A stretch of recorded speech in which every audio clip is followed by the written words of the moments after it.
Hello guys. Thank you. Yeah, I'm really working hard on my thumbnails, Edra. Hello guys. Hello and welcome. Welcome to another day in paradise and welcome to another edition of the Unapologetic Nagropian. I hope you guys can listen, can hear loud and clear because I've been having technical difficulties.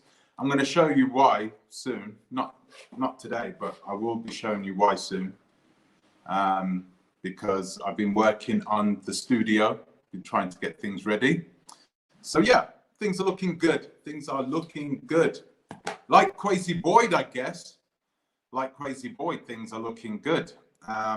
So yeah, that's what we're going to be discussing today. We're going to be talking about, hello main man Dev, hello, nice to see you again.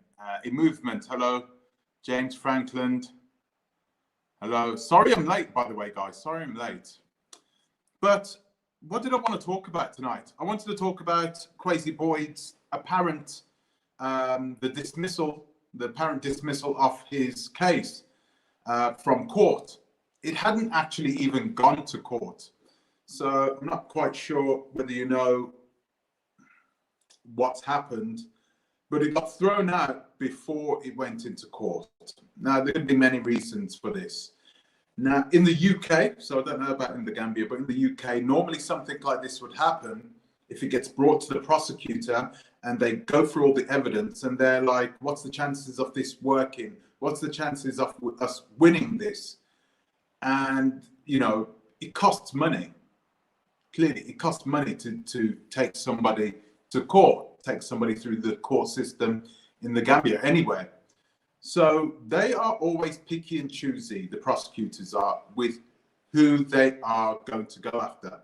So if you get some boys who are, you know, sending weed or something through to the Gambia, then it's likely that those guys will get prosecuted because it's a nice, easy case for them to prosecute, right? Right there. It's really easy for them to prosecute cases like this. So they like cases like this. They like doing that. See if this works. This case, however, was difficult. It was long. It was... Hello, DMB video. Hello. Nice to see you again. Lenny Faye. Hello. Kwesi will always be a shady, slippery character. Wow. He lives up to his name, hasn't he? He's lived up to his name. Very slippery. Quite impressive, actually, that he's managed to stay in the Gambia. He stayed in the Gambia. He did go back to the United States, apparently, because of some issues with the family, some problems there. But he came back. He didn't run away. He didn't do what ARTCATHEY did he? He didn't, like, bugger off and just like, well, you know, I'm not coming back now. So, haha, good luck, you know. Clearly, it would have been almost a de facto admission of guilt. So he didn't do that. What did he do? He went back and he battled it out in court. And, well, he didn't even go to court, did he? He didn't even go to court. So that's probably, you know, when you look at things like this, in hindsight, when you look at the fact that he brought in these auditors, did this, did that. He really made a mix of things, you know, adding other groups in like the so-called Exodus Alliance, bringing them into the mix. When you bring in all these people, it makes things a lot more difficult. It makes things harder, you know, to go through, right? So you got the police. There was going to be up to the eyeballs with paperwork. And then you got the prosecutor afterwards who just gets these files just slammed down on his table. He's like, okay, can we win this case? Can we win it? You know, nah, man. That's what I think. That's what I think has happened. It's like a, you know, there's almost no point in going after people with these types of cases. Financial cases are really, really difficult to prosecute. I'm going to tell you my story. So about 10 years ago, I was driving, can't remember where I was driving now. I was driving somewhere and I had a lot of money on me. I had a big bag of cash with me. And the police pulled me over for another reason. They pulled me over. They pulled me over because they thought that I was, that I had beaten somebody up. And they saw me and they said, oh, well, you know, you match the description, you know. They were just pulling over any black guy, basically. And they had to search my bag. They searched the bag. They saw a big pile of cash inside there, all legit, all legal. All legit, all legal. But I didn't have any receipts, you know. All I said to them was, hey, listen, you know, I'm a business owner. You know, I can have this type of money inside my bag. They confiscated it anyway, took me to court and charged me for, I can't remember what they charged me for. So they charged me for something, right? Something to do with financial crimes. And I ended up, wait a minute, what happened? That's it. They arrested me for it and then they released me. And then they brought me back in for questioning. And I sat down. And I remember me and the lawyer, we were just sitting there like that, just listening to these policemen asking me a lot of questions. And I just sat there silently. I didn't even go no comment. I said nothing. Because any good solicitor will tell you to just shut your mouth, shut up. When it comes to financial crimes, shut up. Because you don't know all the ins and outs of where every penny came from. Unless you've got detailed files, detailed receipts of where every single euro, pound, or dollar has come from, then it's going to be, you know, difficult for you to prove that you are innocent. But in the UK, it's not up to you to prove that you're innocent. It's up to them to prove that you are guilty of doing something wrong. And this carried on for a whole year. I was going back into the police station. Oh my gosh, I think it happened once a week for a whole 12 months. And in the end, they dropped all the charges. They dropped everything. So that's how difficult it is. Literally, if you get charged, you get done for financial crimes, it needs to be concrete. The evidence needs to be overwhelming. So normally they will try and get that evidence via what you say when you are in the when you are being interviewed. That's where they get the evidence from. You literally shop yourself in. And that is why you should always shut your mouth if you're in that situation. You never, ever talk to the police. Under no circumstances should you talk to them or should you trust them. They are not there to find out the truth. They are there to get a conviction. The truth is just semantics. It doesn't matter. It doesn't matter who's really guilty. What matters is that they have somebody, they prosecute somebody. That is most important. So, you know, this is the way it really is. And it's the same thing goes on all over the world. And it's likely that is what has happened with KWESIBOYD's case, that he has, you know, he has made enough, you know, he has muddied the waters as much as possible. And now it's, what are you going to do about it? You know? There isn't much you can do about it, you know, unless they are proper super sleuths. And the vast majority of those people higher up, the big time prosecutors, these people, you got to remember, most of them aren't really that good at their jobs. And this is no offense. There is plenty of people who are qualified and intelligent enough to do the job of a prosecutor in the Gambia. Plenty of them, right? However, there is so much nepotism going on in the Gambia, and I will say this now, it happens a lot in the Gambia. So much nepotism that everybody who has a decent job in the Gambia is the cousin or the uncle or the son of somebody high up in the government. And this is unfortunately the way it goes. This is unfortunately the way it goes. So, from my alleged drug empire, yeah. I wish I had a drug empire. I wouldn't be talking to you guys. Actually, I would be. That's a lie. That's a lie. I would be talking to you guys, but I wouldn't be here. Let's just say that. You'll see. You'll see soon. Nah, we'd be off in the Caribbean somewhere, drinking margaritas.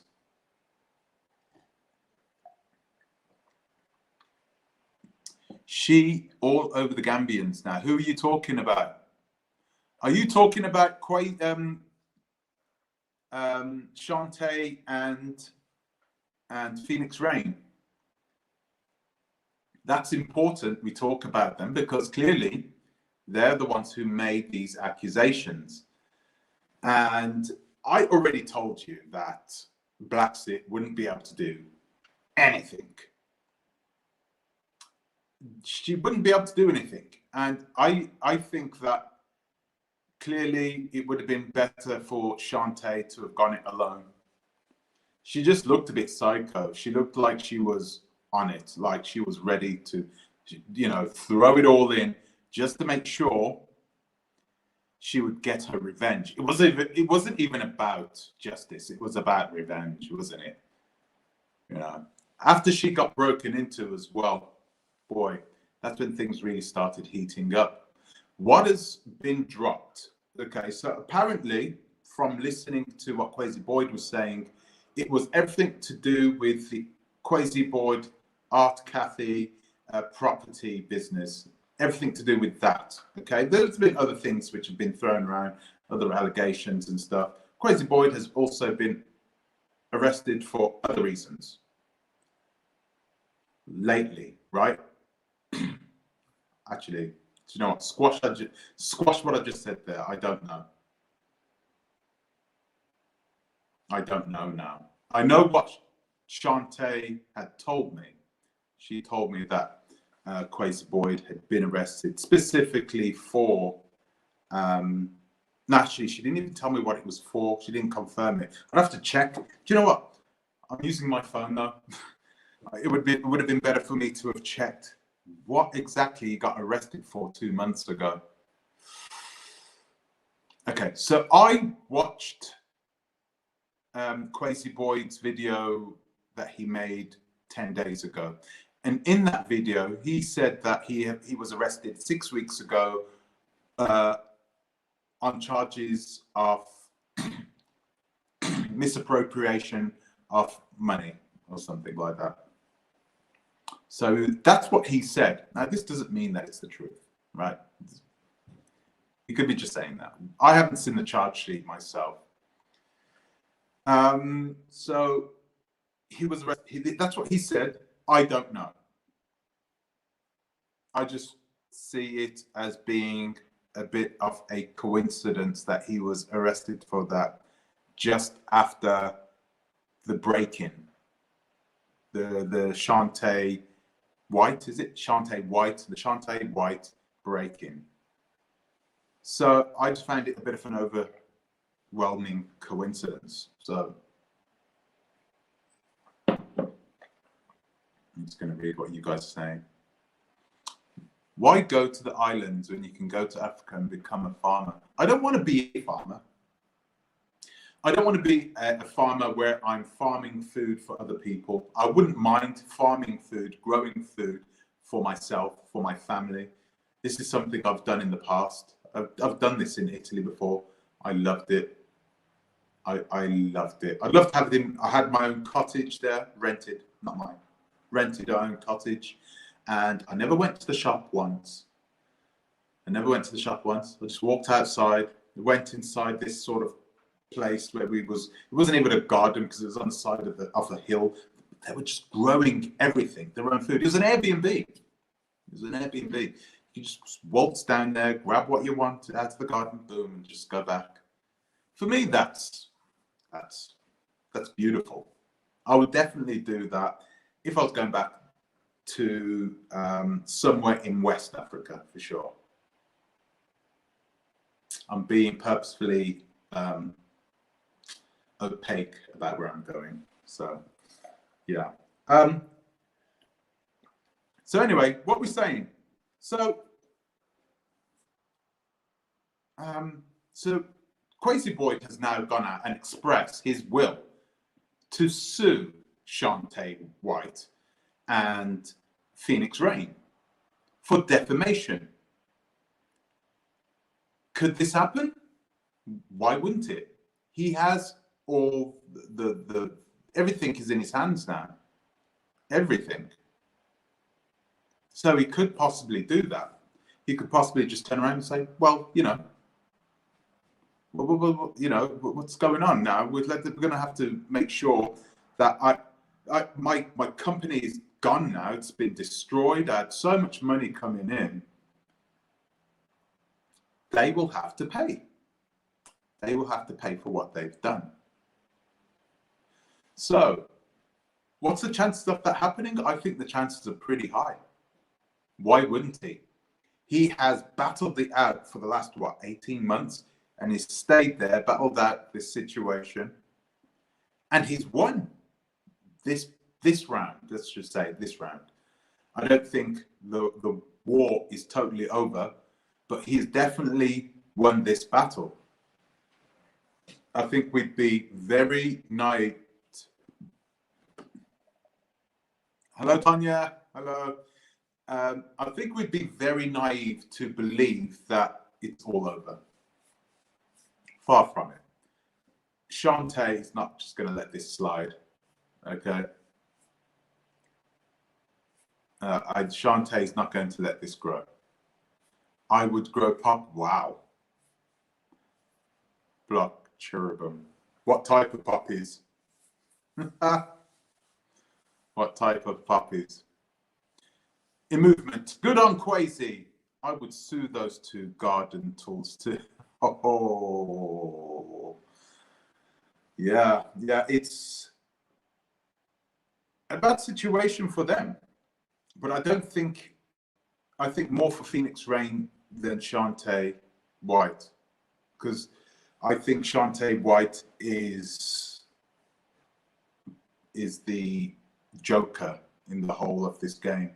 She is the wild card that everybody is keeping an eye on, because I don't think no one knows what she's going to do next, and it's likely she had a plan for what she was going to do next anyway.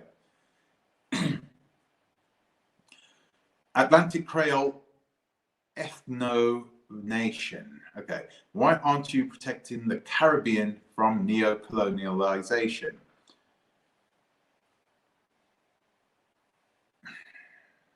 It's a good question. I'm pretty confident that my brethrens over there, you know, I'm pretty confident that they will win their battles. The good thing about the Caribbean community now is that they have laws intertwined within one another. So things are really good there, where they can sort of, if thing goes wrong and these mining companies want to take their land, if these millionaires and billionaires who are coming over and buying this land wholesale now, they want it and they can sell it. It's a horrible situation, but that is what's going on. Jamaica is just way too close to the United States of America. It's 2 hours away, you know, from, is it 3 hours from New York? You know, Jamaica is, you know, if you have a private jet, it's got 2 huge airports, international airports. You can land massive airliners on there. It's got good infrastructure, great roads, you know, They don't have electricity that goes off and on. They just have constant stream electricity all over the place.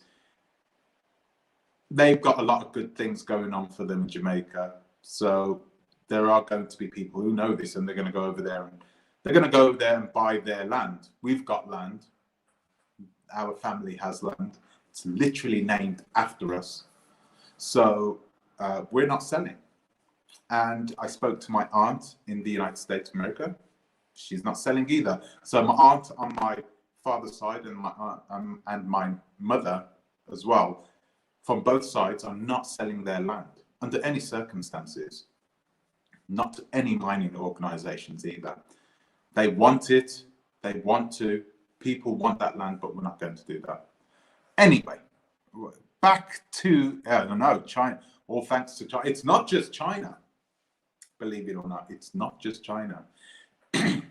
But you got to remember the Chinese, there is a large Chinese community in Jamaica. When we, as you know, African diasporans, when we set ourselves free, I like to say that, okay? We emancipated ourselves. Once we were emancipated, once we were free, they lost a lot of very cheap labor. And so they started using the Chinese. They started shipping in the Chinese, selling them into indentured slavery. They were still paying them though. They were paying them a tippance, because that's what they were getting in China anyway. That's what they were getting in China anyway. So that happened just after. So we're talking the early 1800s, 1820. 1820, that's when the Chinese started coming over. So we've got Chinese people in Jamaica who talk like us, who talk like Jamaicans. They aren't all nice. And, you know, they're still Chinese and proud, which is all good. That's all good. But they see themselves as being ethnically Chinese, and they still have a lot of loyalty towards their nation, even though it's their nation that sent them there in the first place. It's a weird one. But what I'm trying to say is that there is a lot of Chinese people, and they've been there for a couple of 100 years almost. So it's not surprising that they are there. They are able to get loans from the Chinese government. They are able to buy large swathes of land in Jamaica. The good thing is that we have a lot of Jamaicans, and we have a lot of Jamaicans who own a lot of land. Let's just hope that we are very sensible and we keep that land to ourselves. Yeah. Okay, so I've got a few questions. KWESIBOYD was talking about the Exodus Alliance, Sister Yah and Shekinah Shinedu. And he was saying how these two have been vindicated, how the Exodus Alliance and what they have done, you know, it shows people like me, that I was wrong. He was talking about YouTubers, but I could tell he was kind of talking about more so about me. And about my videos that I spoke about the Exodus Alliance, essentially not being people who could be used as a middleman, because they were partisan, right? They were firmly on the side of KWESIBOYD, and they had let this slip because they are extremely unprofessional. You know, I don't know if you've heard them speak, but they almost speak like, do you remember when I did that telephone call with Blacksit, the Blacksit telephone call? You heard us speaking on there. That's how they speak. That's how they speak to their people in the comment section, everything. They're like children. It's kind of creepy when you see people hitting 40 and 50 speaking that way. It really is kind of strange. But anyway, KWESIBOYD was saying, okay, then yeah, well, you know, these guys, these are our true, you know, African leaders. These are our true Pan-Africanists. These are the true, you know, our leaders who we should be listening to. And I'm like sitting there like, God, guy, are you're not guilty, but are you innocent? And when he starts talking like this, because these two had already been arrested, these, you know, Sister Shinadu had been arrested in the Gambia. She'd been arrested, right? And Sister Ya, I'm not sure if she had been arrested, but she had been implicated in a fraud. So when you're walking around telling people that you should be listening to these two, what does that make you look like? So this is what I mean. There are times when, and I got to admit it, the way he spoke, because I'm talking about his video that he made 10 days ago, and I'm talking about KWESIBOYD. He spoke he's a good speaker, isn't he? He's a good speaker. I don't know if you've heard him speak, but he wasn't all arms out. I told you where. He's very diplomatic. He just comes over. He was calm, didn't raise his voice, you know. So he wasn't very emotional. And that is actually indicative of somebody that is under control, that has control of his own emotions. And when you have control of your emotions, you can say things and it'll have more of an impact with the people that you're speaking to. So it's clear to me that he's you know, he was turning it on in this video. But guys, Sister Ya, Shinadu, I did videos on these guys. I did multiple videos on both of these two.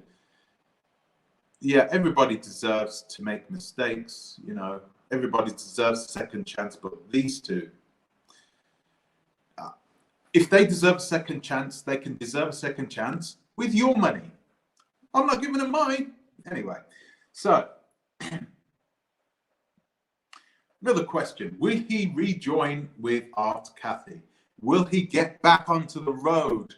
You know, what's that song called? Let's go round again.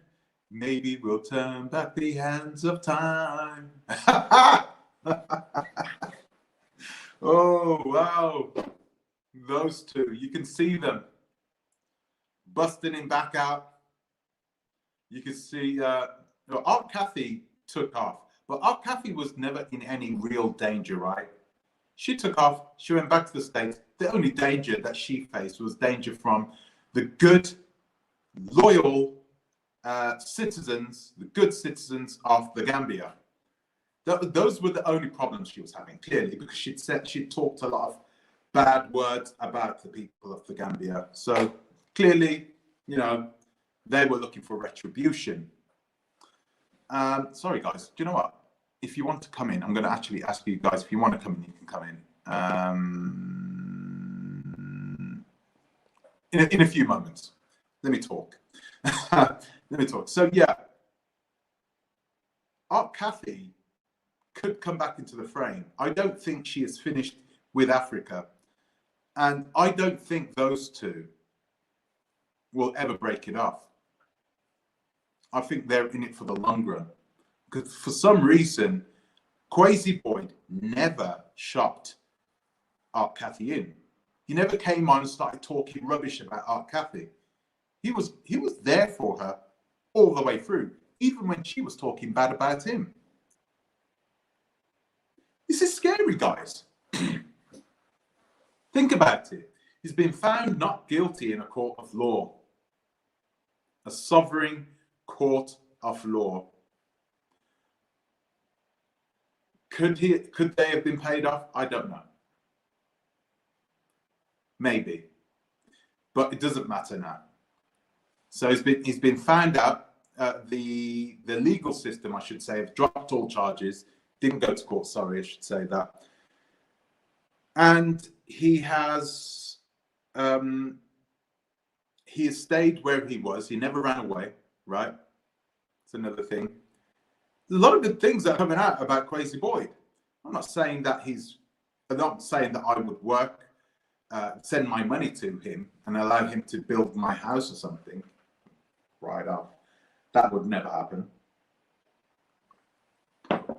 Sorry, I'm going to read some of your messages now. The future majority of the UK is UK Atlantic Creole people. I think so too. Yet the judge won't throw out Kwesi's civil cases against him. I don't think that it will be happening, Tonya. So that's what I said at the beginning. This is a battle that is won. It's not the war. There's a lot going on.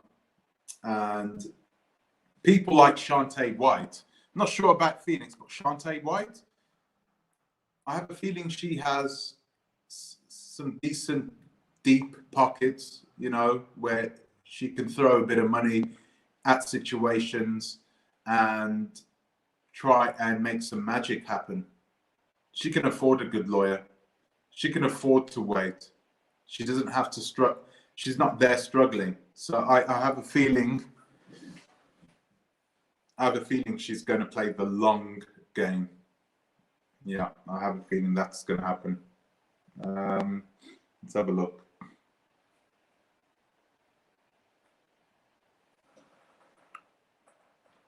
Let's have a look. I would never, ever hitch my car. KWESIBOYD. Yeah, I know. KK hasn't personally met Kwesi face to face. Oh, KK. KK loves Nigeria. But those two have communication exchanges throughout social media platforms. Oh, I made the assumption that was the case. It's a bit out of the blue, though, right? She came a bit out of the blues, like, boom, she was there making videos in full support of him. The one thing I didn't like about KK's videos is that, you know, and this is something which people say about my videos too, fair enough, right? She didn't seem impartial, right? It wasn't like she was being, you know, I don't care who wins this. Here's the evidence. Look at it for yourself. Make of it as you wish. I wasn't getting that from her. I was getting, you know, Kwesi, yeah, go Kwesi, go type of thing. You know, it's, I don't know. You know, I also don't think that it's calling somebody dusty and you know, calling them names. I think we're adults now, right? We're adults. We've moved on from that. Okay, I've been a bit shirty with what's her name, Blacksit, recently, but you know, she was trying to make some nasty lies up about me. So, you know, I'm giving back what she gave to me. That's all. That's all. Anyway, so let's have a look. ARTCATHEY has apologized and is no longer. What? Oh, she is an issue. But when did she apologize? I didn't see the apologize, but she's no longer B1. She's back in the States and she's in it to win it. This guy, I don't know who this guy is. I forgot his name. I made a video about him, but he's clearly been a positive impact on her. She's good. He's been a very positive impact on her. So let's hope he continues the trend. Ton, you are on the payroll. Kwesi is paying you. What? For what? He's paying me. Come on. KWESIBOYD ain't paying me shit. Tonya Cisse. Kwesi and KK haven't met. I've heard, however, they can. Yeah, I've seen that one. What do I say about Kwesi? Never trust a man that wears dress shirt.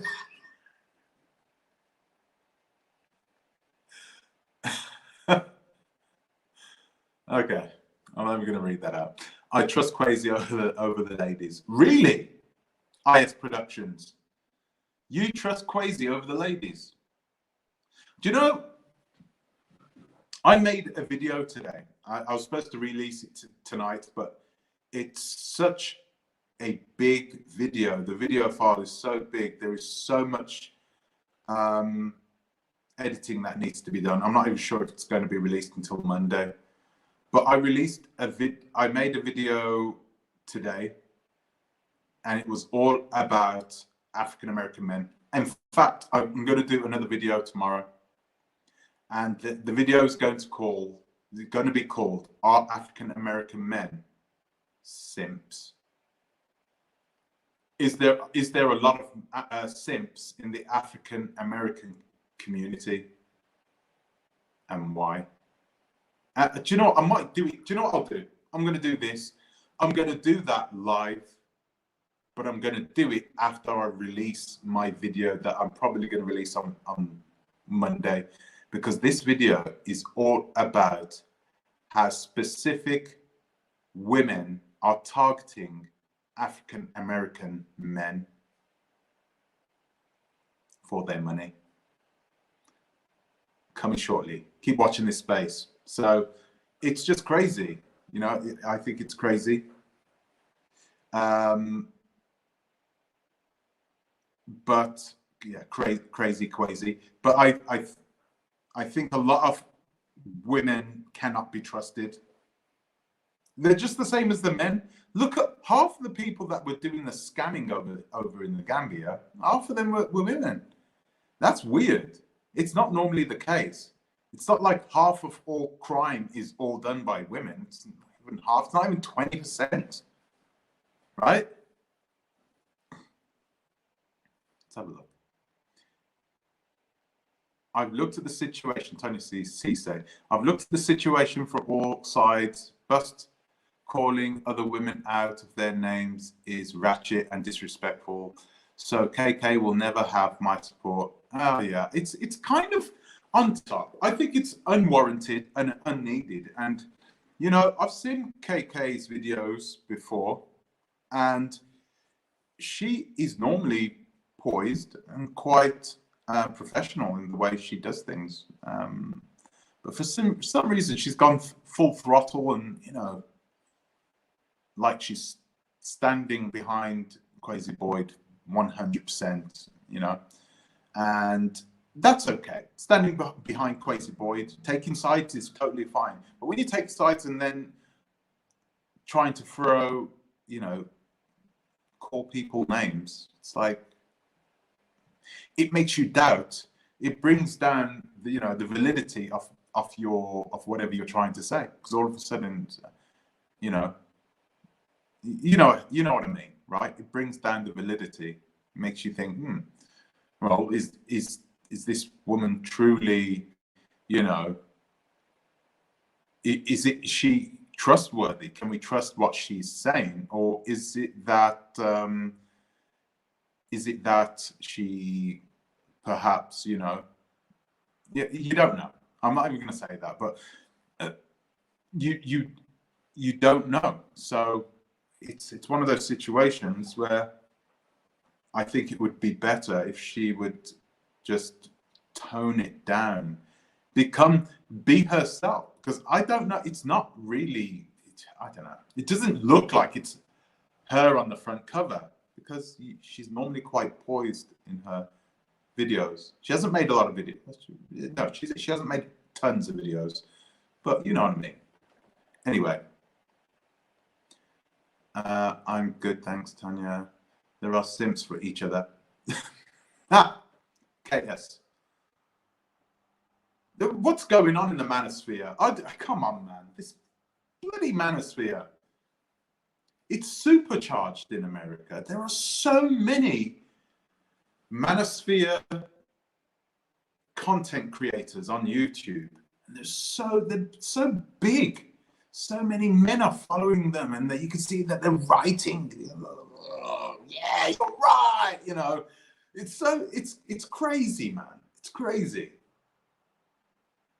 And you know, a lot of them are supporting KWESIBOYD. No offense to whoever just said, you know, you wouldn't trust the women over Kwesi, but yeah. Tanya C say, Kwesi is misogynistic predator, which makes him dangerous. Jeswas, hello, hello. I think the conduct of those two women since their arrival in the Gambia, regardless of KB's situation, tells me enough about their character. What do you think it tells you about their character movement? Do you think that they are, you know, because they haven't had it easy, have they? It's not like they've gone into the Gambia and look, you know, I'm going to take over and, you know, things are going just to plan. Things have been tough for those two. You saw the video I made back in August with Shantae getting broken into, crying, breaking down, contemplating leaving. Boy, sorry. But if my husband was wrong, I'd be the first to tell him. You can be the first to tell him, Tanya. That's the way it works. Be the first to tell him, but never tell him in front of people. Right? It works that way. You never get up and say, you never berate your husband or tell him that he actually, you're wrong in front of people. You always back him up 100% till death, till you die, you know, whatever, until you're behind in privacy of your own home, and then you turn around, you speak to him, and you're like, you might have got that wrong actually, but I didn't want to. I wanted to back you up whilst you were out there. I don't care what they say. True loyalty, true love, 100% altruism. Wow, don't you just love it? It's nice when you have that partner next to you who will just fight right through no matter what. Why not Africa? Hey, UN. Hello. KK said Tay was trolling and bullying her, and that's why she's so passionate when speaking of Tay. Yeah, I know, but then what you do, because the way they're talking about each other, if someone's talking like that, then you have to be controlled with your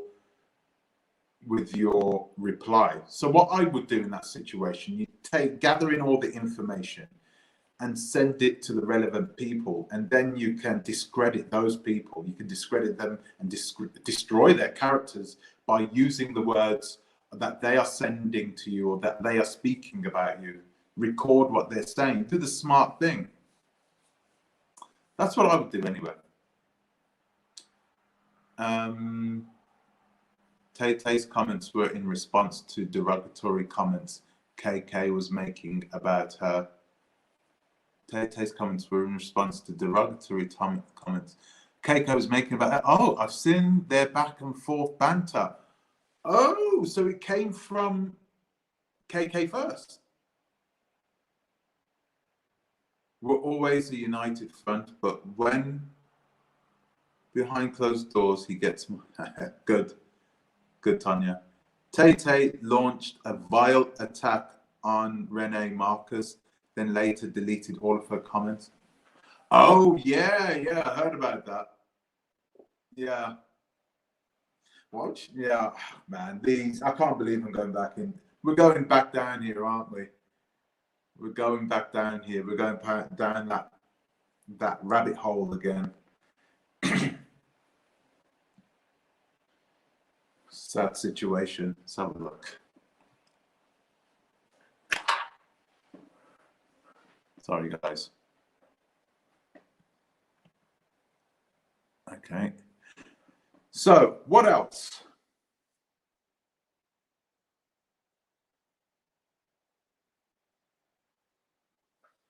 Something tells me, yeah.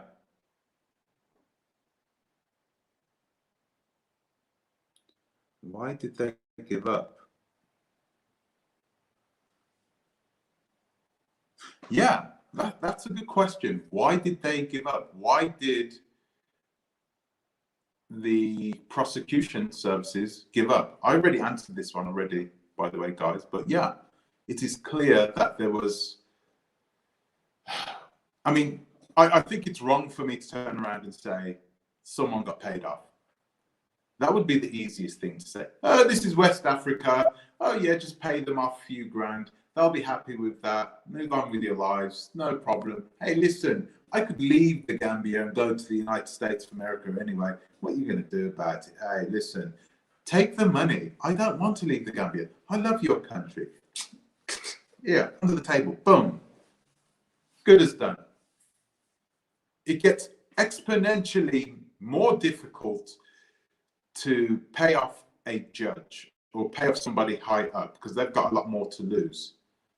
But whilst it's going through the process of,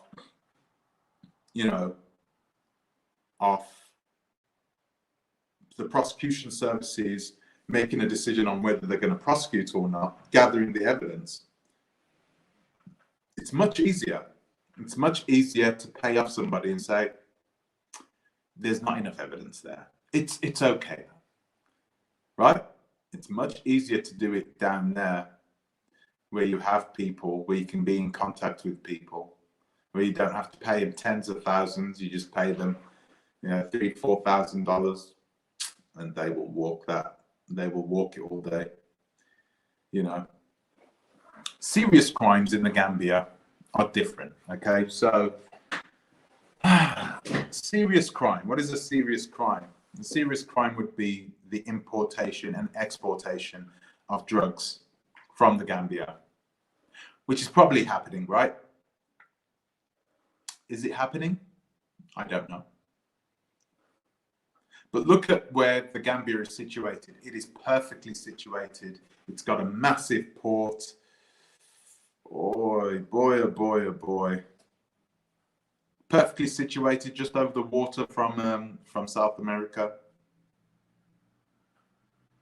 How much is it for a kilo of the white at this moment? How much is it for a kilo of the white? I think it's around 30,000.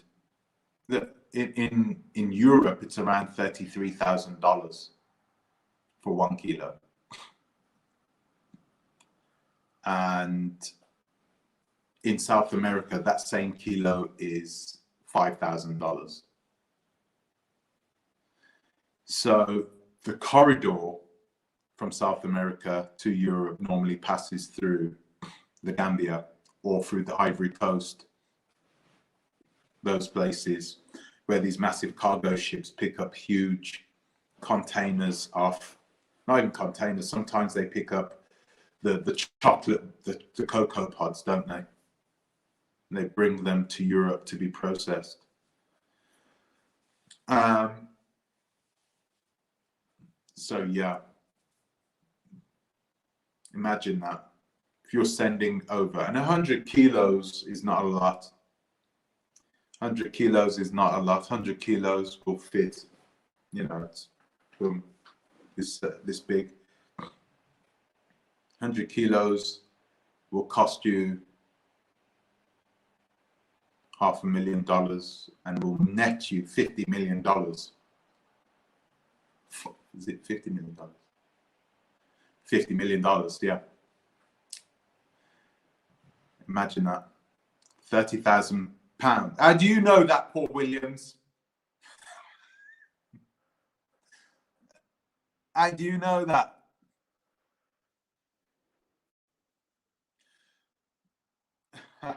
Yeah, I know. I know what you meant. 30,000, not 300,000. 30 grand, 36,000. So yeah, I don't know anything about the corridor in the Gambia, but it is so obvious that that the white is going through the Gambia. So bloody obvious.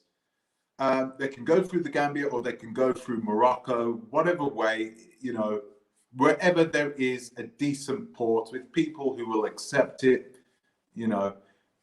A lot of people don't like sending their products directly to Europe because the maritime services of Spain, Spain and Portugal and the United Kingdom, they're very strong. So they don't like them going that way. They like it going overland.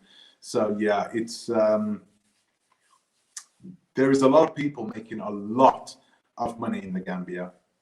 Those are serious crimes, but those are so serious and happening at such a high level that they're untouchable from the police. The police won't even touch them. I never said, hey, listen, I'm not a drug dealer.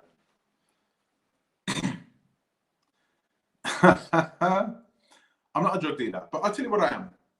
I am a person that had a lot of interest in the industry. I read a book called, I forgot the name of the book, but I read a book whilst I was in Venezuela.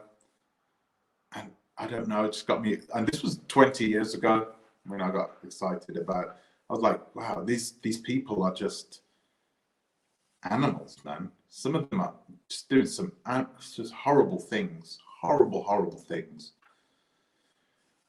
to other people in the name of the white. I call it the white. Hello, Bertha. Hello. Nice to see you. How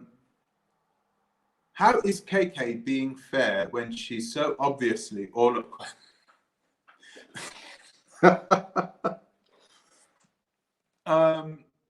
Yeah, I don't actually... Oh, you really... Are you serious? 3 tons? You're kidding me. Wow. 3 metric tons of the white.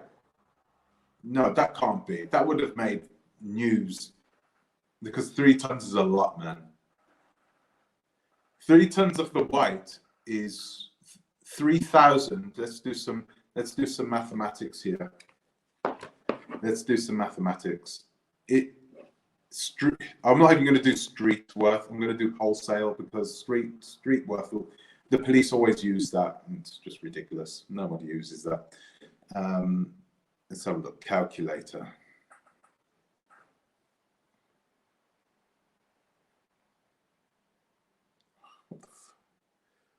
She deleted the calculator. Oh my God.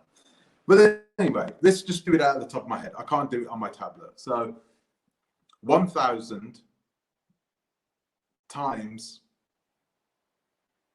30. It's 30,000. It's 30 million, isn't it? Right. So that's 90 million wholesale. That would have been on the news. That's 90 million wholesale. Street value would be more than that. But coming from South America, 5,000 each, then it's much less than that. It's much less than that, clearly. But anyway, there's a lot of money going through the Gambia, and the problem is that I have with it. I'm going to tell you the problem I have with it, because I don't care about the stuff going through the Gambia. Who cares? It's going through the Gambia. It's not like there is a massive market for the white in the Gambia, is it? No. As soon as it comes in, it goes back out. It gets repackaged, gets chopped up again, watered down a bit, repackaged, and then it gets sent on to Europe. So the only problem I have is that a lot of the money is leaving the Gambia.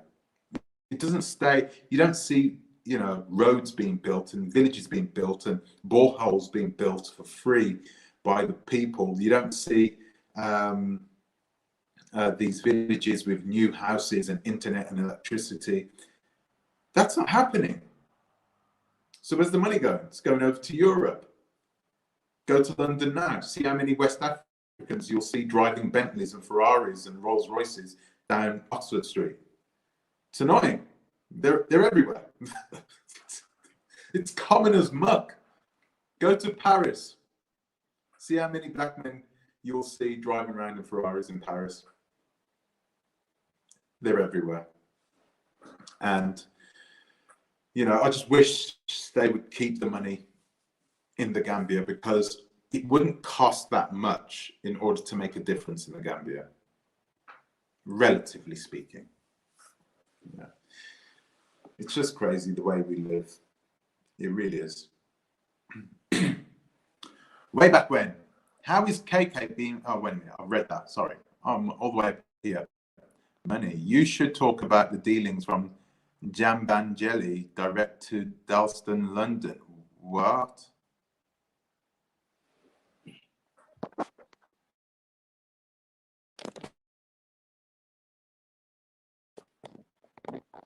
Since you know so much. Wow. I don't know about that. I'm serious fact all over Gambian press. You really? I'm going to check that out, because that's a lot. 3 metric tons of the white. That is a lot. In movement, we all know what they're up to. 3 tons, old news in container at the port. Wow. What they seized is the tip of the iceberg. Yeah. 3 tons is still a lot. Sometimes what they'll do is they'll send over bogey containments, you know, knowing that it'll get caught. You know, they'll do that sometimes. It's not pure, it's not brilliant, but the police will catch it. They'll be happy because they can sing and dance about it on the evening news. Whilst the real deal, you know, that continues going, you know, under the radar towards Italy, to one of the ports in Italy, or in Brussels, not in Brussels, the Europort, the biggest port in the world in Holland, or in Belgium. They send them all to these places, and there are so many containers that it'd be virtually impossible for all of those containers to be searched. Even if they were all searched with, they have these big X-ray machines now. They can't use the machines all the time because they take too much energy, and they can't be used all the time for all of those trucks, or else there would be a backup miles and miles and miles long. So yeah, it's one of those situations. I'm going to check how much battery I've got on my phone. Oh, my battery is about to die, but I'm going to keep going. I like this. I'm enjoying this. I'm enjoying having a chat with you guys again. Operatives of the Drug Law Enforcement Agency, the Gambia DLEAG, on Thursday seized nearly 3 tons of... Wow. I'm going to check this out myself. Of industrial salt. Oh, wow. Originating from Ecuador, amounting to $88 million. Yeah, that's exactly what I said, wasn't it? I said that, $90 million. It's reported to be the biggest ever cocaine seizure in the country by narcotics. I wonder where all that stuff's going. Do you think they're going to burn it? I could imagine those guys throwing those blocks, £90 million worth, no, $90 million worth of stuff, just throwing it onto the pile and watching them cry. You just stick one in your coat pocket, wouldn't you? If one of those police officers sticks one of those bricks into their coat pocket, that's 3 years' salary. They've just stuck just one of those bricks into their coat pocket. 3 years' salary. And they got 3,000 bricks there. I'm sure everybody's not counting those bricks. Man, there's some dodgy dealings going on over there. Before that, it was 2 tons, some Dutch, Russian, and a helicopter on an island in the Gambia.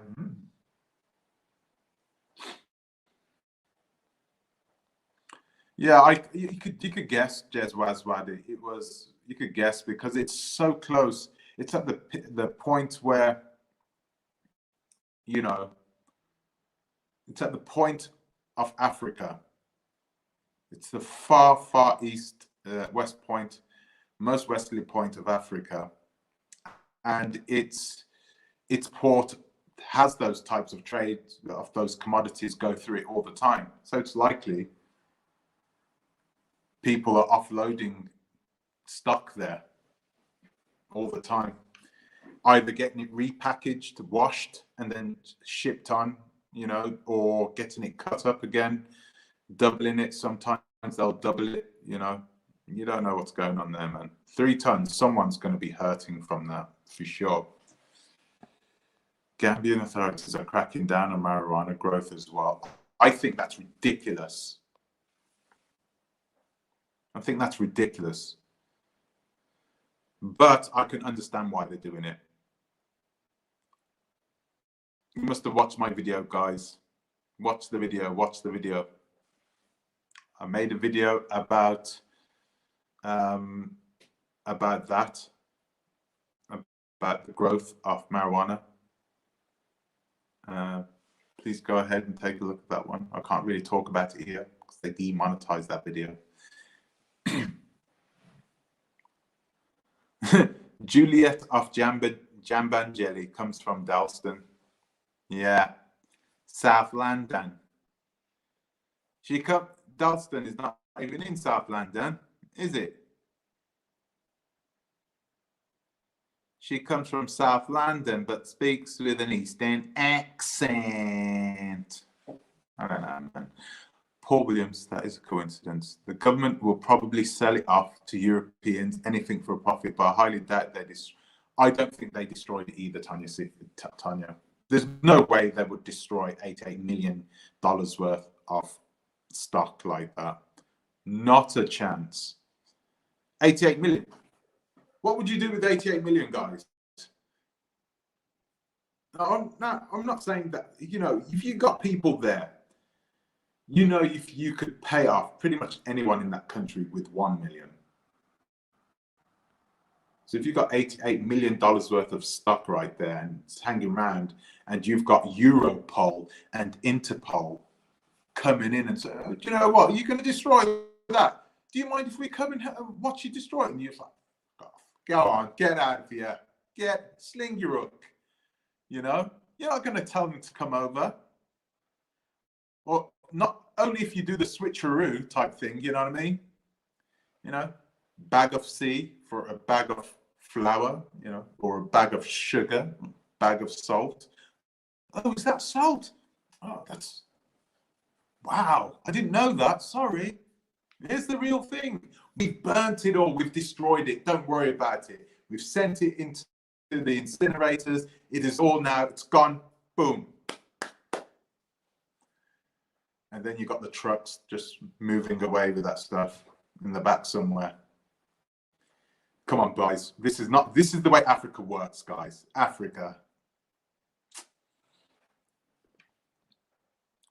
Definitely savvy people. They're not going to get away with that. You know, they're not going to just burn that stuff. Imported under the guise of salt. Yes, that's crazy. I don't know why though. Because it doesn't come in powder form, does it? Maybe that's the reason they sent it in powder form.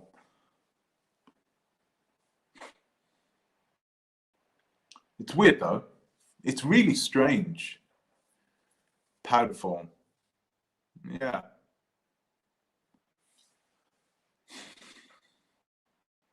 Police won't touch Yanak Island. Really? Why not in movement?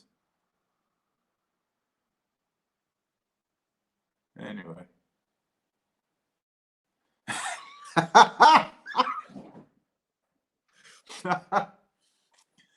You're funny, man. Oh, man. You are funny.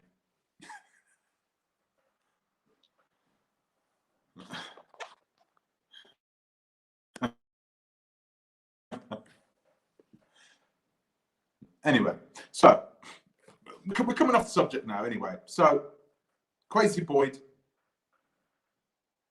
it's likely he's already in business already, right? I think his reputation is really damaged.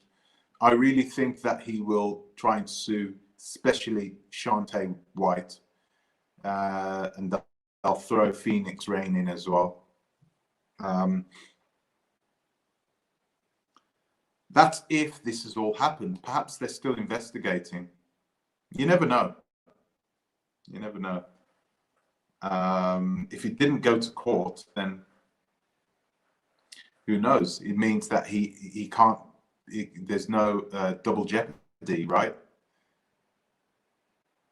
Because he hasn't been tried for a crime yet.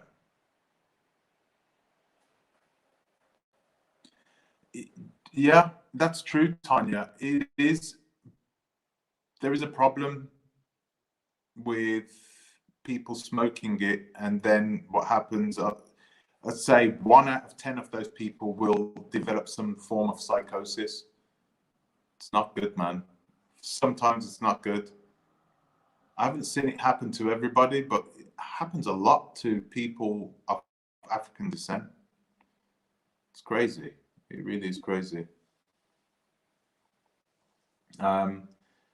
Yeah, guys, I wanted to talk actually real quickly about the video that I'm coming out on Monday. That's coming out on Monday. I'm not trying to offend anyone. I'm saying this real quickly because I know a lot of people are going to take offense to it. I'm not putting down African American men. So all you guys in the manosphere, I'm not putting you down, but you're going to hear some things, and there are the hard truth. Long old age suspicion about Gignac being protected by mysterious forces stems from a visiting Marabout from Senegal, apparently. Wow. Wow. I want to hear more about this story. I want to hear more. Sorry, I'm here. So, yeah. Anyway, back to what I'm saying. So I'm not trying to put down African American men, but clearly things are happening once they've left the United States. Because we got a lot of men who are talking about being B1 and doing, this type of thing. Oh yeah, we're Pan-Africanists, we're B1, we stick to our own. But when they leave America, they're like, they're doing whatever they want to do. They're enjoying their lives. Trust me. You're going to see for yourself. We've got some hard evidence of it. It's crazy. Really crazy. But guys, I've gone over my 1 hour allotted time. And do you know what else? This battery is going to die soon. So I'm going to try and say goodbye to you guys now. Tomorrow I'm going to go live again, okay? I'm going to go live again. I'm not quite sure what the subject is going to be about, but I'll let you know. I'll post about it and I'll let you guys know, okay? It'll be around the same time. So guys, thank you for joining me tonight. My throat's hurting me. I'm going to go drink some water. I'm going to take a rest and I'm going to watch a movie. Yeah. Enjoy your Saturday. Enjoy your evening. Enjoy what you're doing. Stay safe. Play safe. Stay away from the snake bite. You're right. Stay away from the snake bite, and I'll see you in the next one. Okay. Matter of fact, we might talk about that tomorrow, but we need to be really careful when we're talking about it. All right. Okay, guys. Thank you for coming, and I'll see you in the next one. Ta-ra a bit. Ta-ra a bit.